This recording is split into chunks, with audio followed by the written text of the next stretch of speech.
debate de los candidatos a gobernador, las propuestas y las acusaciones. El desafortunado inicio del fiscal de desaparecidos y los excesivos gastos en la Secretaría de Educación Federal. Iniciamos en controversia.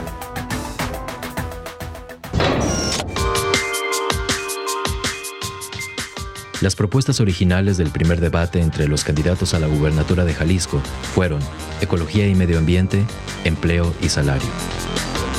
En total se presentaron 87, sin embargo, pocas viables y trascendentes. Destacan algunas ya escuchadas incluso hace 6 años, como aumento de las líneas del tren eléctrico y el reordenamiento de las rutas del transporte público, el saneamiento de ríos y cuencas, así como asegurar el agua potable para Guadalajara. Destacaron también las propuestas de interconectividad, paneles solares, el blindaje del agua del Río Verde para no compartirlo con Guanajuato y hasta la expropiación del Bosque de la Primavera. Fuera del contexto, Miguel Castro lanzó un reto con poco eco: que todos se sometan a un examen antidoping para candidatos, un brazalete de seguridad para mujeres, eliminar fotomultas y arrancar de manera definitiva el sistema anticorrupción.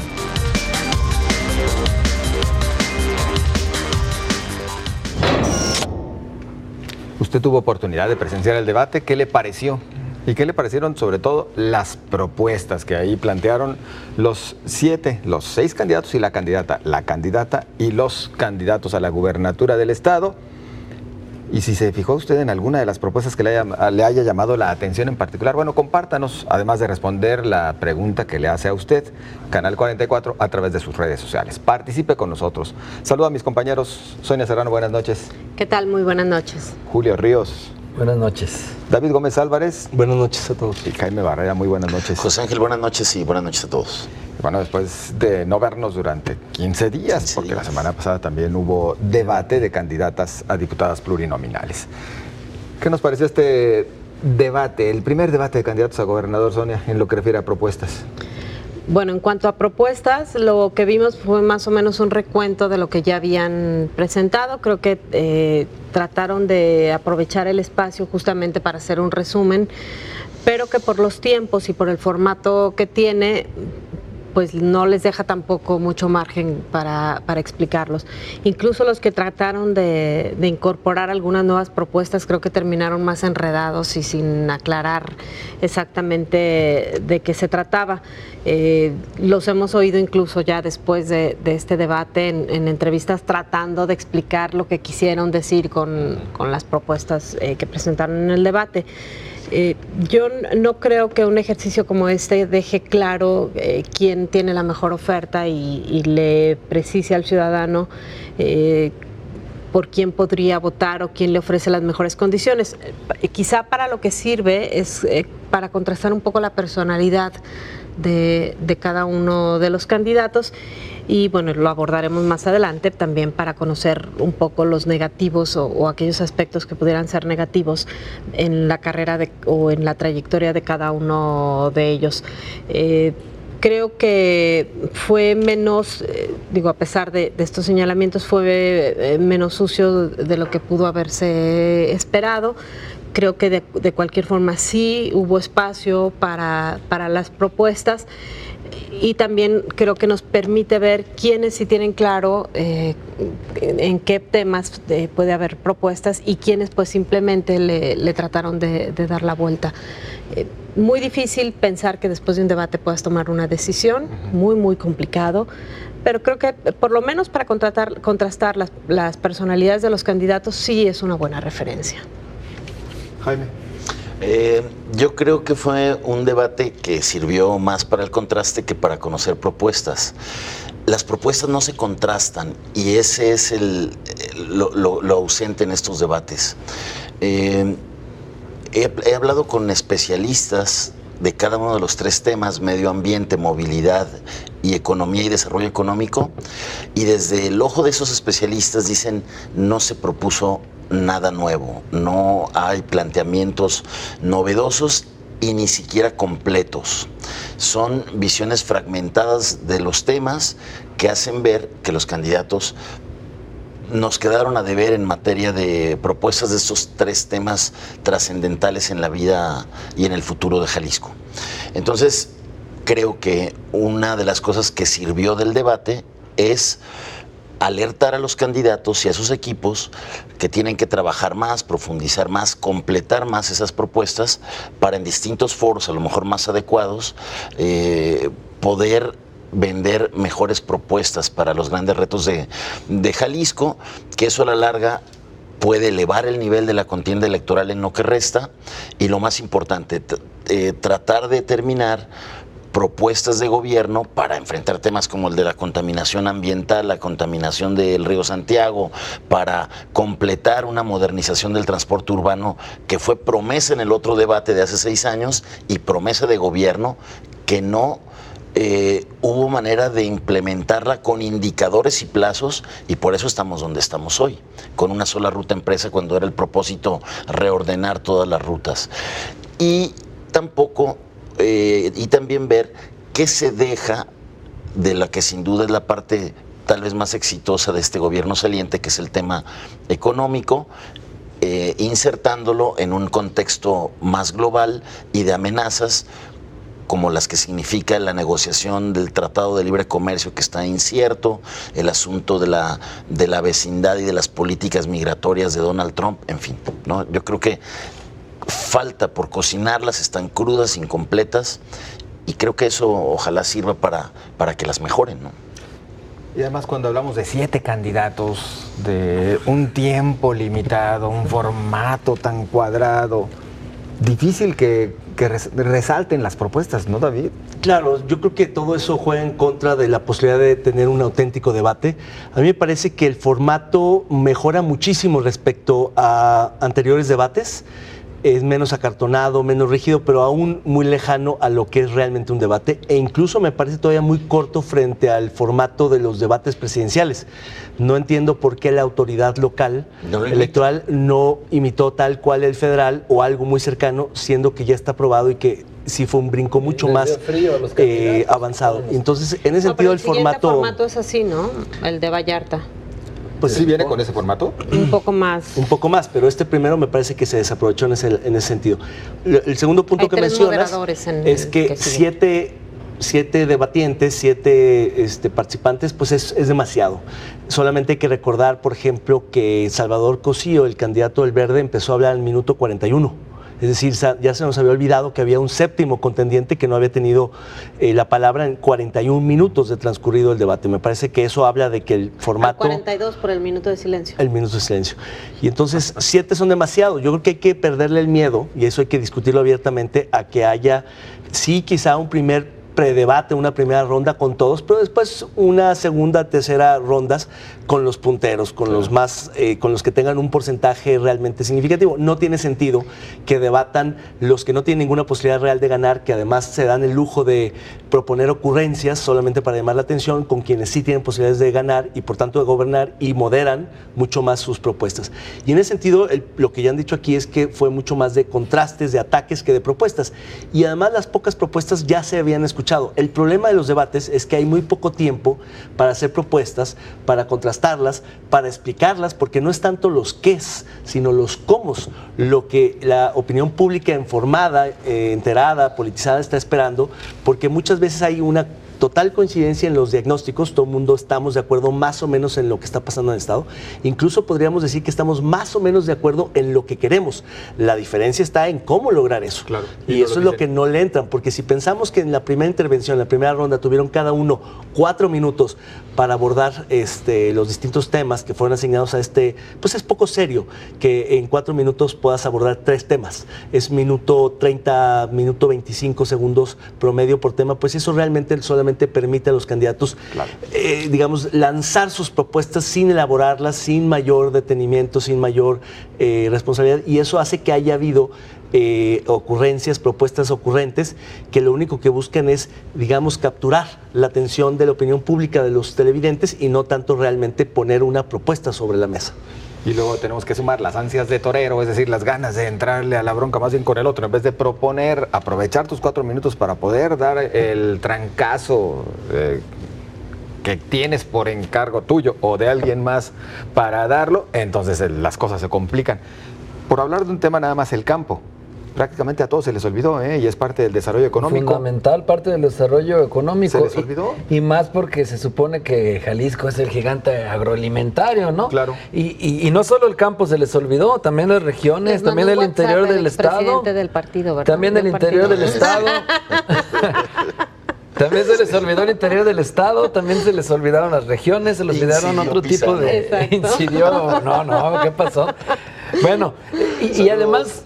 Volviendo un poco a lo que decía del formato brevemente, sí, digamos que no es lo deseable, pero sí está diametralmente mejor que lo que había hace 6 años, que eso sí era más cuadradote, ¿no?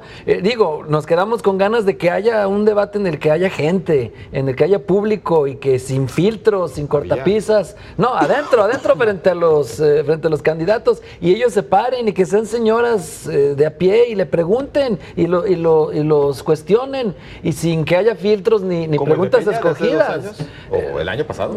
Pero no tan simulado, pues, que no sea, que no haya filtros. Y de esto de las propuestas, pues, sí es cierto, eran recicladas, las mismas, y no solo eso, sino que todos o casi todos dijeron la misma. La línea 4 casi todos la dijeron. El reordenar el transporte todos la dijeron. Que aparte de reciclado todos dijeron las mismas. Y las que sí fueron propuestas, digamos, distintas, no tenían que ver ni con movilidad, ni con medio ambiente, ni con los temas para los que se convocó. Que el GPS, que el polígrafo, que el antidoping, que la firma ante notario, ocurrencias, y que aparte no tenían que ver con el tema, con los temas que estaban agendados. Oigan, pues ya prácticamente nos vamos a la pausa. Antes alcanzamos a hacer un recorrido rápido por algunos de los comentarios de ustedes, muy participativos hoy, por cierto, muchas gracias. Debate de candidatos a gobernador de Jalisco. ¿Cuántas propuestas escuchaste que puedan ser viables para el Estado y cuáles fueron poco viables e intrascendentes? No, pues ninguna, dice Rafael Rodríguez Llera, ninguna, no valen los aspirantes. Ricardo Orozco Sánchez dice, hasta hoy solo un candidato ha tenido la gentileza de dar respuesta. El resto, amenazas, injurias y otras palabras altisonantes. Y me bloquearon en sus redes sociales, por eso yo votaré, dice, por Miguel Castro. Bueno, gracias, Ricardo. Luis Reilán, viables serían la ampliación del tren ligero con la línea 4 o la construcción de la carretera de Amatitán hacia la zona norte del estado. Otras son motivo de risa, como la creación de otra universidad pública. En fin, nos dice Luis. Selene Partida Martínez, es muy interesante la propuesta del candidato Miguel Castro, sin duda las más viables para el Estado. En materia de movilidad, transporte barato y eficiente, un peribús que vaya por todo el anillo periférico, conectando a La Barranca, aeropuerto, e impulsar la línea 4 del tren ligero de Tlajumulco a Guadalajara. Gracias, Selene.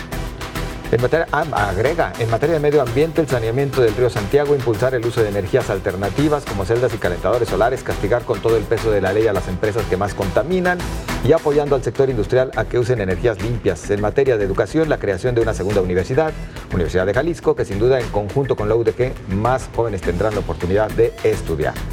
Muy amable. Con esto nos vamos nosotros a la pausa. Continuamos y para regresar ahora con el otro asunto.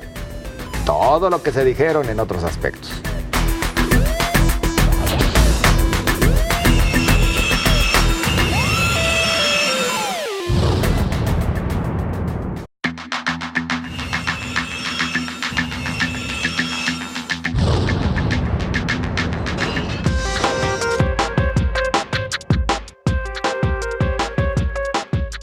Los ataques entre los 7 candidatos fueron abundantes y se centraron hacia aquellos que recién estuvieron en algún ejercicio de gobierno y por el origen dudoso de su fortuna. Otros fueron enfocados al pasado partidista de los abanderados o las adicciones de un candidato. El tono subió cuando se habló de traiciones y de cambios de personalidad extremos. Carlos Lomelí de Morena y Carlos Orozco Santillán del PRD convirtieron aquello en un pleito de fichas signaléticas para evidenciar sus antecedentes. Al final, Salvador Cosío se convirtió en el que más atacó, con 7 veces, y Enrique Alfaro el más atacado por todos sus rivales, en 15 ocasiones. Marta Rosa Araiza, candidata de Nueva Alianza, resaltó desde el estrado el machismo y ausencia de calidad moral en el resto de sus contrincantes. De repente tenemos que reconocer lo que más llama la atención de los debates, ¿no? Así es. Cuando entramos a la guerra, a los golpes, a sacar trapitos al sol. La carnita, como dicen periodísticamente, ¿no? Que finalmente es show, pero que a la gente también le agrada.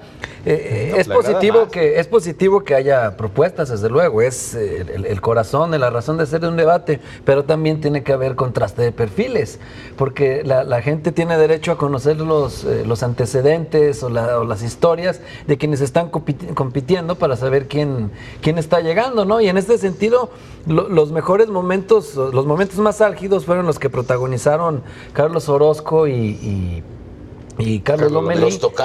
Los tocayos, que luego decían que el papel de Orozco simplemente fue ese, pegarle a Morena, y eso fue, a cumplirlo. En todo caso, si es que esa haya sido la consigna, claro. Y pues sí fue, digamos, lo que más causó expectación.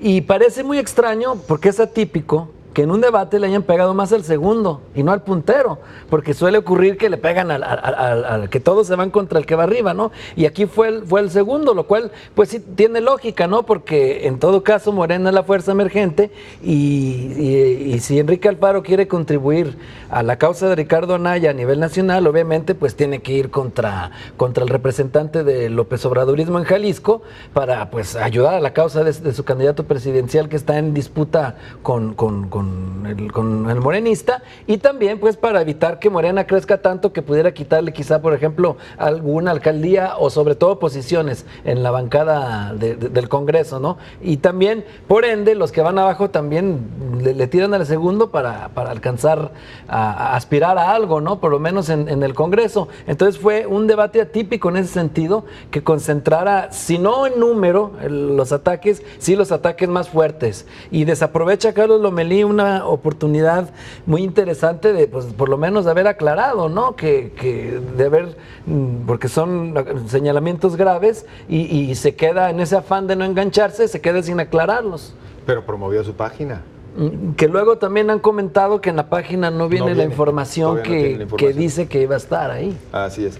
David, el contraste es lo que vale la pena en un debate, ¿no? Al final de cuentas, escuchar las propuestas, pues las escuchamos todos los días de la campaña. Más bien, este tipo de cosas es lo que hace falta en los debates. El que se saquen los trapitos. Hay dos tipos de contrastes. Uno sobre propuestas, ideas, y otro sobre, digamos, reputación o trayectoria o algún tipo de señalamiento. Creo que los dos son válidos. Creo que parte de la cultura del debate democrático tendría que admitir ambos estilos, ambas posibilidades, y no, digamos, repudiar ni una ni otra, siempre y cuando se guarden los límites de respeto y la veracidad que comúnmente se cruzan. Pero a mí me pareció que justamente esta parte del debate fue la más interesante, porque sí hay elementos para señalar a ciertos candidatos de, digamos, dudas fundadas sobre su reputación, sobre su trayectoria, sobre su patrimonio, que están obligados a, digamos, aclarar por lo menos, y en ese sentido el debate es un espacio importantísimo, privilegiado para ventilar esas cuestiones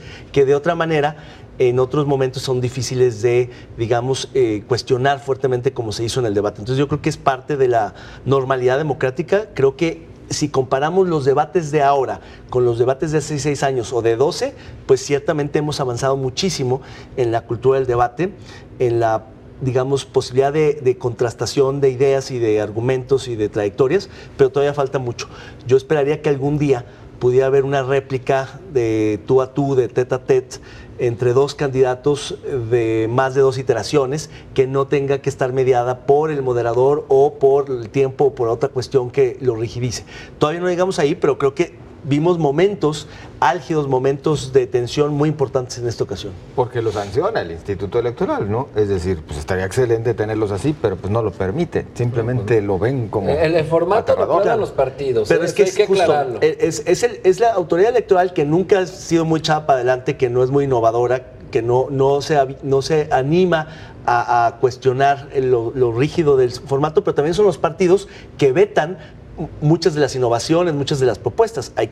Lo interesante es que a nivel nacional los partidos tuvieron mucha más apertura para aceptar un debate, un formato del debate mucho más abierto y ágil que en lo local, que todavía se ciñeron, digamos, al canon tradicional.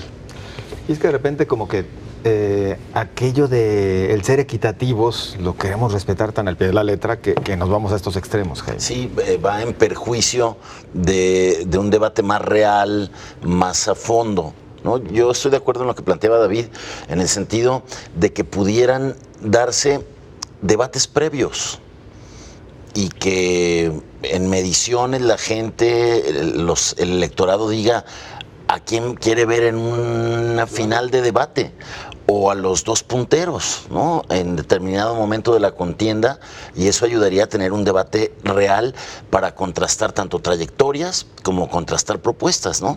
Donde un candidato le diga a otro, esa propuesta no me gusta por esto y la mía es mejor por esta. Entonces eso va decantando soluciones mucho más claras en cuanto a propuestas. ¿Qué se debe destacar? Yo creo que lo que vimos el domingo está muy bien. Yo agradezco, y yo creo que mucha gente también, que se saquen sus trapitos sucios. Ojalá les sigan con denuncias penales y formalicen lo que dijeron, y quien se sienta difamado, pues también denuncie la difamación y que no se quede ahí todo como en el aire. Para eso son los debates, para eso son las campañas, para que entre ellos se digan qué ven mal de las trayectorias y que la gente se dé cuenta, sobre todo en un estado, en un país donde las instituciones que tienen como responsabilidad el castigo a la corrupción, a la impunidad, al escrutinio de las cosas, no lo hacen bien. Entonces creo que estos son momentos en que las campañas ayudan a que eso salga, pero habría que darle más seguimiento, desde luego, ¿no?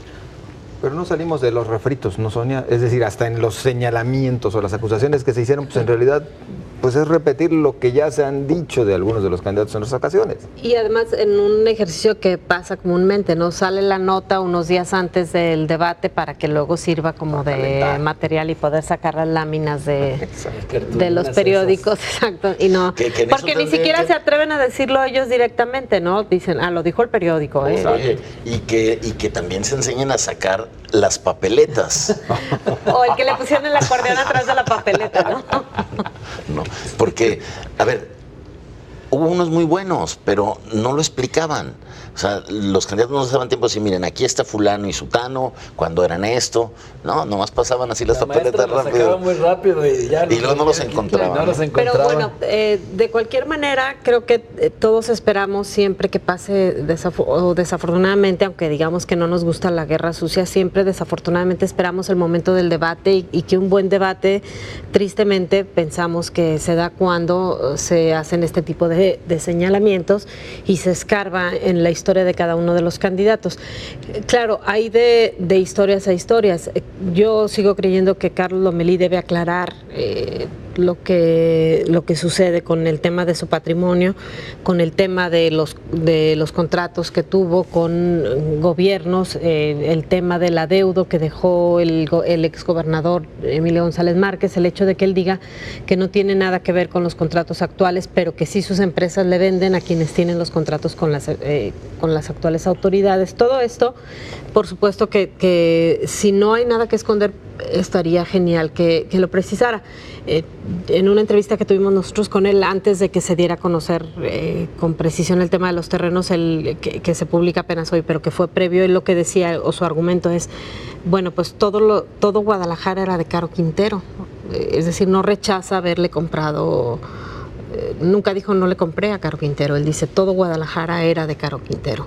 Entonces, pues habrá que ver por qué negoció con el crimen organizado, o si ya habían pasado esos predios por algún tipo de limpia o lavado, como sea, antes de que los adquiriera, si están en regla, todo lo demás.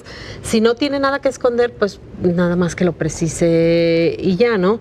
Y en otros temas, me parece ya el caso, por ejemplo, de Carlos Orozco, era pues un poquito más como venganza, ¿no? Como me pegaste, pues también trato de pegarte. Me parece que es un asunto que no afecta o que no tiene que ver gran cosa con el momento actual, y más cuando Carlos Orozco ha admitido públicamente los momentos muy complejos que tuvo en su vida personal y que además pagó las consecuencias con salud, con familia, con un montón de cosas. Lo ha dicho muchísimas veces. Hablar de quién ganó, bueno, siempre se dice, bueno, los debates no son para definir ganadores, pero sí por lo menos para hablar de quién sale mejor librado. Tenemos, creo que, un minuto como pues mira, para platicar. Los debates en realidad no modifican mucho las preferencias, pero si fuera factor, pues al que más, el que sale más fortalecido es Alfaro. No le quitaría una pluma, ¿no? Al gallo, exactamente. Y a quien hunde más es a Miguel Castro, porque se esperaba que ahí pudiera a lo mejor ser algo que revitalizara su campaña, y quiso, pero no pudo, ahí se quedó. Al revés, se enredó más, ¿no? Se enredó más, exactamente. Echándose como más a la derecha. Y el del PAN sale ileso, por cierto, porque no representa amenaza para nadie. Entonces, eso pues ni entre azul y buenas noches, pero ya entre estos tres, pues al que más le perjudica también, obviamente, fue a Lomelí, que no se defendió. Yo diría, el elemento de la que le llaman, son los 4 minutos de apertura, réplica contra réplica, y luego hay una cosa que le llamaron papeleta, donde dicen, diga lo que va a hacer en 100 días.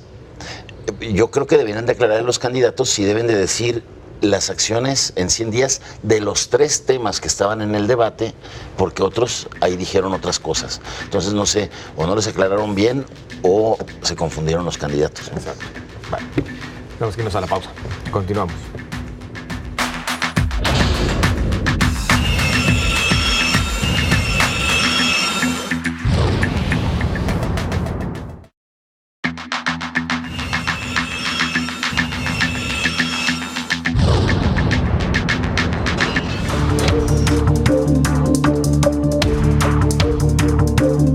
El fiscal de desaparecidos en Jalisco, José Raúl Rivera, cumple un mes en el cargo en medio de la investigación que las autoridades realizaban por el caso de los 3 jóvenes estudiantes de cine secuestrados el 19 de marzo.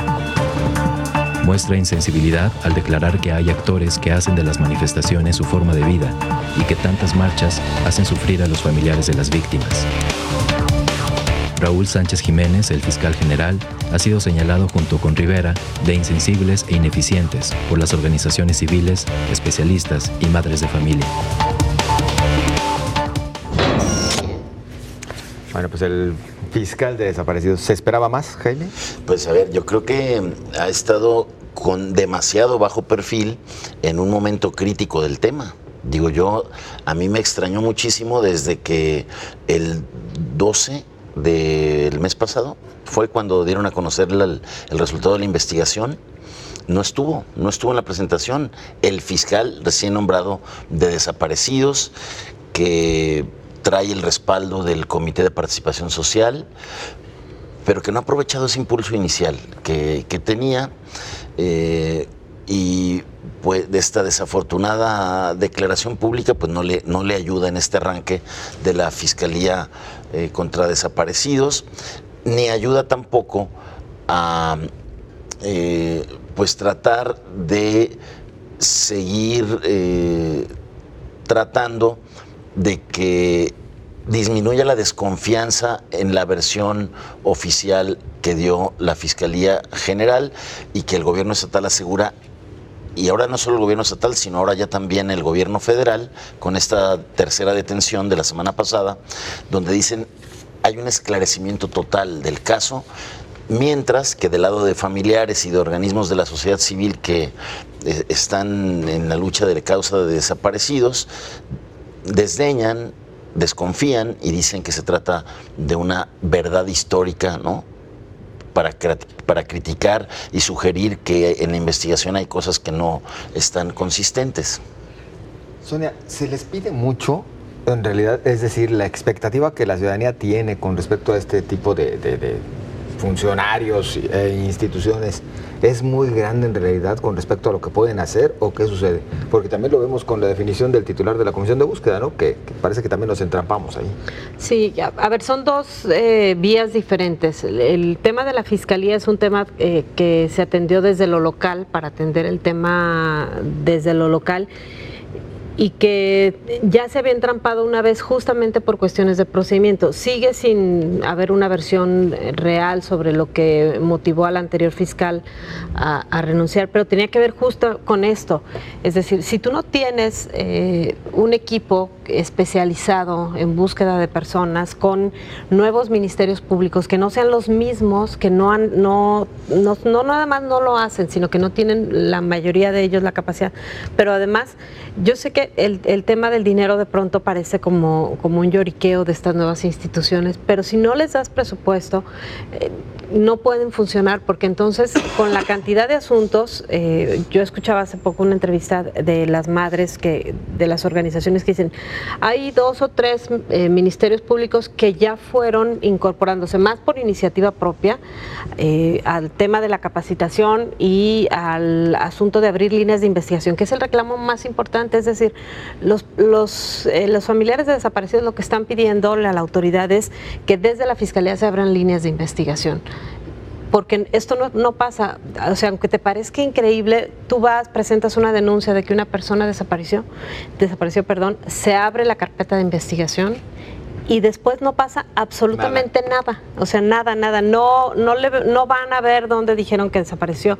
Si es en las horas inmediatas, no van y piden los videos de las cámaras que puede haber en las inmediaciones, las sábanas de las llamadas. Esta reforma que hubo para el tema de la geolocalización que se argumentó tenía que ver con resolver asuntos de seguridad, tampoco se ha utilizado, es decir, no se está atendiendo, al revés, las familias son las que están haciendo prácticamente toda la investigación, al grado tal que la única capacitación que ha habido prácticamente en temas forenses, por ejemplo, para lo que tiene que ver con la búsqueda de personas cuando se han ido descubriendo las fosas clandestinas, es la que han hecho las mamás. O sea, eso es la historia más triste y terrible, una mamá escarbando, revisando, sabiendo cómo se guarda las pruebas, cómo no dañas la escena, cómo no afectas todo lo que hay en esa fosa. Esto es terrible, no puede estar pasando. Esto tendría que haberse resuelto. Es tan fácil como acercarte a quienes ya llevan todo este proceso, sobre todo los familiares. Y la otra parte, que es la de la comisión de búsqueda, esto tiene que ver con la reforma federal que determina, una vez que se publica, un plazo para que la federación integre la Comisión Nacional de Búsqueda, que es el órgano más importante que hay para atender este grave problema. Es el que lleva el control de las cifras, los protocolos, las estrategias, las políticas, el presupuesto, o sea, es el que lleva el control de todo, y a su vez los estados tenían que aterrizarlo. Aquí se acordaron que había que cumplir con este requisito. Cuando pasa el tema de los estudiantes, de inmediato sacan la convocatoria, nombran un encargado de despacho de la comisión de búsqueda, pero otra vez se vuelven a olvidar de los familiares y se les enreda por ahí. Los familiares, creo que es un buen gesto haberlo detenido y decir, bueno, hasta que no haya consenso sobre quién debe estar en la comisión de búsqueda, está bien que lo detengan. Pero bueno, es tiempo que se está perdiendo. Y en cuanto al fiscal, a mí me parece que sus declaraciones no son un asunto de forma. Me parece muy delicado que piense eso del tema. O sea, si esa es la idea que tiene de esta tragedia que está viviendo Jalisco, híjole, yo la verdad es que después de haberlo leído me siento muy desesperanzada del trabajo que va a realizar. ¿Falta de capacidad o falta de ganas de hacer las cosas? Bueno, en cuanto a lo del fiscal, más bien lo que falta es sensibilidad. Ya lo vimos que acaba de dilapidar el beneficio de la duda que pudiera tener cuando un funcionario ingresa. Y pues si entiendo que en el caso de la comisión de búsqueda pues estén esperando a que los familiares den el visto bueno, pero tengo entendido que también con el fiscal se dio ese visto bueno y vaya decepción, porque aún palomeado por las organizaciones ciudadanas, resulta que piensa así, que dice que no deben de salir a marchar, que porque esto genera estrés postraumático y revictimiza a las víctimas y que mejor no lo hagan tan seguido, que nada más cada año, como lo hacen las mamás del 9 de mayo y todo eso que dijo. Y la realidad es que pues deja de las declaraciones. Ahora lo que pareciera, lo que decepciona es que luego se pone la camisa oficialista, la camisa en lugar de ponerse del lado de las víctimas, y esto pues lo que pudiera hacer pensar a todos los familiares es que más parece un obstáculo ya, que más bien va a ser alguien que obstaculice todo esto que se necesita agilizar. La verdad que sí es desesperanzador. Y de la falta de ganas, pues pareciera más bien de agentes o de investigadores, ¿no? Que son los que no parecen estar muy interesados en entrarle. David. Pues yo creo que el tema tiene que ver más con la falta de capacidad institucional, técnica para investigar, que la falta de voluntad política para hacerlo. Quizá durante muchos años hubo un desdén hacia este tema porque no había tronado, porque no se había visibilizado tanto y porque no había hecho crisis. Entonces el tema de los desaparecidos se había tratado de hacer a un lado, no se le prestaba mucha atención, había poca voluntad de interés de parte de las autoridades para esclarecer los más de 3,000 casos que hay acumulados en este momento en Jalisco. Eso cambió radicalmente a raíz del caso de los 3 estudiantes porque, digamos, hubo una crisis muy fuerte en el Estado y entonces, por el contrario, todo el interés y toda la voluntad, no solo del fiscal y de la fiscalía, sino del propio gobernador, se volcó en este tema a un punto en que prácticamente toda la fiscalía, todos los ministerios públicos estaban sobre este tema, pero ya sin la capacidad técnica para investigar. Pero sobre este caso, no sobre este tema. Perdón, tienes razón, sobre este caso, no sobre este tema, aunque en general el tema ocupó la máxima prioridad del debate político local. Lo cierto es que en ese momento, con este caso de los 3 estudiantes, se enfrentaron a límites que son el resultado del desdén de estos últimos años sobre el tema y que por supuesto no se puede corregir en un caso que requiere muchísima atención, pero que en pocos días o semanas pues no se puede esclarecer. Entonces hoy el caso de los desaparecidos es el talón de Aquiles de la administración del gobernador Aristóteles Sandoval y que refleja muchísimo la falta de prioridad de atención de todos los gobernadores y de todos los gobiernos subnacionales de este país hacia un tema que cada vez es más complicado y que cuando hace crisis, como en el caso de Ayotzinapa o ahora en el caso de los 3 estudiantes de cine, pues pueden poner en jaque a un gobierno a pesar de las buenas cifras o indicadores en otras materias. Este asunto puede bastar para que puedan caer autoridades, para que se pueda cuestionar fuertemente la legitimidad, y eso es lo que está pasando. Aun cuando este caso está más o menos bien investigado, ya nadie le cree. La opinión pública no le está prestando atención y por eso ya se está hablando de invitar y de abrir el expediente a un organismo internacional neutral, independiente, que le pueda inyectar la credibilidad que ya adolece el gobierno del Estado para una cuestión tan delicada y sensible. Es la gota que derramó el vaso. Pero volvemos a lo mismo, atender el caso no es atender el tema. Ese es el problema. Yo o sea, creo que ya es de los dos casos, centrado, ya es tanto el caso como el tema, ¿no? Yo no los veo atendiendo el tema, ojalá si fuera. Tan falta voluntad que ya lo hemos comentado aquí, hay más presupuesto asignado a buscar los automóviles robados que a las personas. Aquí tenemos que reconocer. Es un problema de voluntad. Que tampoco los buscan, ¿eh? Bueno, que haya presupuesto no significa que los busquen. Pero es una señal inequívoca de la voluntad, claro. Porque cuando le surge, todo camina rápido y todo, y las estructuras las mueven, y aquí ni siquiera eso, ni siquiera lo más básico que, como bien dice Sonia, es el ejercicio presupuestario. Bueno, ahora sí que para atender el tema, como ya se ha dicho aquí, pues sí tenemos que reconocer que lo que falta es presupuesto, es recurso, es contratación de personal que se enfoque directo a la atención de estos más de 3,000 casos que tenemos pendientes. Perdón, nomás añadiendo a ese tema, me parece que la forma en cómo ha reaccionado el gobierno estatal es creando fiscalías ad hoc para los distintos asuntos, claro, pero con básicamente la misma estructura burocrática. Es decir, es el mismo Ministerio Público que lo reasignan o que no lo pueden mover o que no le entra bien, pero básicamente son fiscales, como el de anticorrupción, pues sin estructura, sin presupuesto, sin oficinas, pues son de Europel. Para efectos prácticos no tienen estructura con qué operar. Deben ser frescos, que no tengan ya esa... o con experiencia en el área. O con experiencia en el área también, algunos que sí están capacitados, porque algunos ya están con la inercia de tantos años de no tener estos protocolos ni la sensibilidad. Bueno, con esto vamos a la pausa. Continuamos.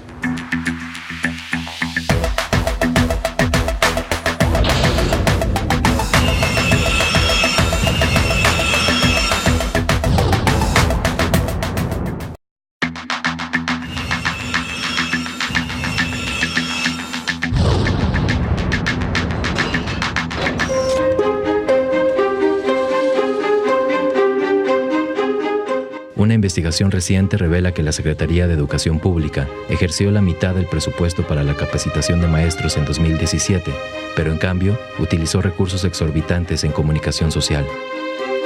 A la SEP le fueron aprobados 1.654 millones de pesos para capacitar a docentes y solo ejerció 949 millones de pesos. En contraste, gastó recursos en comunicación social por un poco más de 1.963 millones de pesos.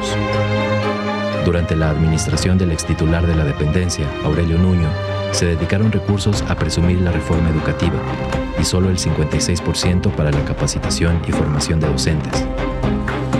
Hoy cuestionan si era para su campaña para convertirse en candidato del PRI a la presidencia de la República o forzar a la aceptación de la reforma.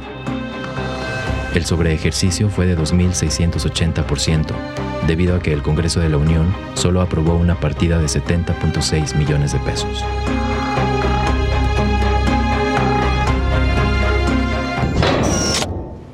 Entramos en materia en unos momentos. Antes nos ponemos al corriente con sus comentarios a propósito de los temas anteriores. Muchas gracias a ustedes por su participación en las redes sociales de Canal 44. Como ciudadano, ¿te fue de utilidad presenciar los ataques entre los candidatos? Fue la pregunta que planteó Canal 44 en Twitter. Y nos responden de Conacit Tlaquepaque. Eso no tiene ninguna utilidad. Si conocen alguna chuecura de los candidatos contra quien compiten, que presenten una denuncia y le den seguimiento. El bla bla bla de siempre no justifica el tener que ver sus carotas todo el tiempo y por toda la ciudad, pagado con nuestro dinero. Muchas gracias a Conacit Tlaquepaque. El nuevo fiscal de desaparecidos se muestra insensible ante las marchas de protesta en Jalisco. ¿Cómo puede funcionar una fiscalía que toma este tipo de actitudes? La pregunta de Canal 44. Francisco Jiménez dice sobre el fiscal de desaparecidos, le está quedando grande el saco al fiscal. Dudo que haya prontos resultados, seguiremos siendo capital en desaparecidos. Muchas gracias. Fernando Hernández, es el colmo este problema, ya lo tenemos a la puerta de la casa y la autoridad ya no debe tener lugar para las carpetas de investigación. Muchas gracias por sus comentarios. Siga participando con nosotros a propósito, bueno, de este que ya se califica como un despilfarro en la Secretaría de Educación, David. Pues sí, es un escándalo que, bueno, revela muchísimo el estilo personal de la administración del presidente Peña y de uno de sus más cercanos colaboradores, Aurelio Nuño, el secretario de Educación, que, digamos, pone de manifiesto la frivolidad, la vanidad con la que alguien que no solo aspiraba a ser presidente o candidato presidencial de su partido, el PRI, sino a mostrar y a promover la reforma educativa a punta de spots y de compra de espacios y de chayotes a los distintos medios de comunicación que le hicieron el juego. Me parece escandaloso que la cifra alcance casi los 2,000 millones de pesos, con lo cual pues muchos analistas han podido comparar lo que se hubiera podido hacer. Cientos de escuelas remodeladas, miles de profesores pagados, miles de estudiantes becados. Digo, las comparaciones son brutales. Cualquier comparación evidencia pues un pésimo gasto que no podría, en mi opinión, dejarse impune, que no me parece que deba de bastar con señalarlo como alguien que se gastó frívolamente el dinero, sino que tendría que tener alguna repercusión, porque yo no entiendo cómo se permite que se ejerza un sobreejercicio de casi el 600% en una partida sin que tenga consecuencias. A él le aprobaron 70 y pico millones y gastó casi 2,000 millones de pesos. Eso me parece que es ofensivo, es ilegal, es poco ético, es deshonesto, es frívolo. Vaya, a mí me parece que por lo menos alguien que hubiera hecho tal despilfarro tendría que, de facto, inmediatamente renunciar a su rol público en este momento, que es coordinador de una campaña que por lo demás está a pique, que es la de José Antonio Meade. Entonces me parece escandaloso que el candidato del PRI tenga como coordinador de campaña a alguien que gastó de esa manera el dinero de todos los mexicanos. Nada va a pasar. Debería ser inmediata la destitución si Meade no quiere que más de pique vaya todavía a su campaña, ¿no? A ver, ¿y dónde estaba la Auditoría Superior de la Federación? Seguramente estará, porque hay que recordar que educación es el área que más observaciones trae. Bueno, hay que revisarla, porque si no, entonces, ¿de qué sirve la presupuestación en este país? Si te la aprueba el Congreso y te dice, a ver, tienes una partida de este tamaño para esta cosa, y tú te la saltas a ese nivel del que estaba planteando David, de pasar de 70 a casi 2,000 millones de pesos y que no pase nada, entonces sí estamos peor de lo que pensábamos, ¿no?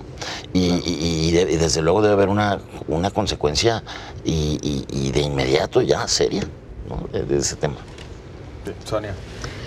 Sí, yo coincido en que primero habrá que revisar qué hizo posible, porque hay que recordar que la legislación en materia de presupuestación tiene límites sobre transferencias entre partidas, salvo este invento de las partidas de ampliación automática que es casi siempre por donde se les da la salida.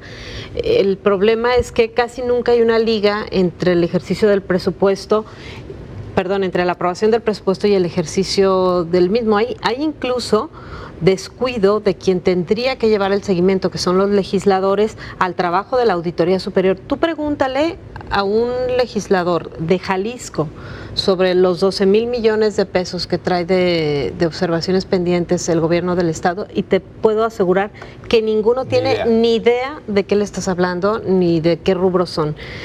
O sea, hay un total descuido. No, pero ni eso, porque ha salido la nota. Es decir, se ha publicado un montón de veces en los medios de comunicación el monto global cuando se clasificó quiénes son los gobernadores con más observaciones. Se ha publicado el detalle de estas observaciones y no hay nadie. El asunto es que no hay una consecuencia a los señalamientos que se hacen en la Auditoría Superior.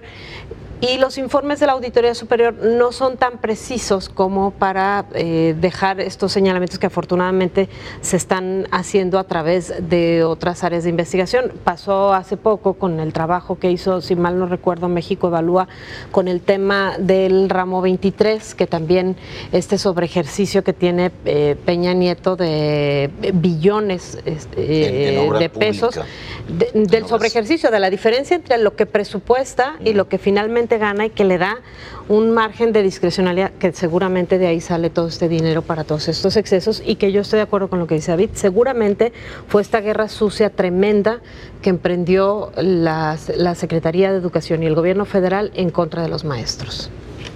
Julio. Y esto también reabre el debate de la discrecionalidad con la cual se derrocha el dinero en publicidad oficial, relativo también a esto de la ley de comunicación social, que se le ha llamado ley Chayote en los diferentes medios y por parte de organizaciones que estudian esto. Los principios constitucionales, por ejemplo, del gasto público son eficiencia, eficacia, economía, transparencia y honradez. En esto que vimos con lo de Aurelio Nuño, pues ninguno se cumple, ¿no? Y no solo eso, ahora también es un mal, digamos, endémico, porque no lo ha hecho solo él, desgraciadamente. No es por justificar, sino al revés. Esto es una señal, un síntoma de esta enfermedad, porque, por ejemplo, ya lo hizo Fox con carretonadas de dinero, lo hizo Calderón, que gastó 39,000 millones en todo el sexenio, aumentó 106% de cuando inició a cuando termina, y pues todo esto ha sido, desgraciadamente, en México muy usual.